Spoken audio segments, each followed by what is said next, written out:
বিসমিল্লাহির রহমানির রহিম। উপস্থিত সকল প্রাণপ্রিয় শিক্ষার্থীবৃন্দ, আসসালামু আলাইকুম।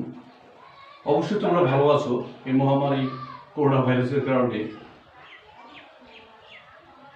শিক্ষা প্রতিষ্ঠান বন্ধ থাকার কারণে তোমাদের পড়ালেখা কিছুটা হলেও বিঘ্ন হচ্ছে।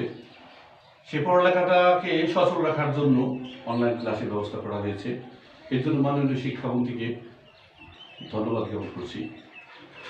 সেই সাথে আমার উপজেলা শিবালা থানার শিক্ষা অফিসার সুপারভাইজার এবং মাত্র আমার ফিসুয়া দ্বারা সাহায্য মাদ্রাসার সুপার সাহেবকে ধন্যবাদ জানিয়ে আমি অনলাইন ক্লাসটা শুরু করছি। প্রিয় শিক্ষার্থীবৃন্দ, আমি তোমাদের মাঝে যে অনলাইন ক্লাসটা নিয়ে এসেছি সেটা নবম শ্রেণীর সাধারণ গণিত থেকে। নবম শ্রেণীর সাধারণ গণিতের তৃতীয়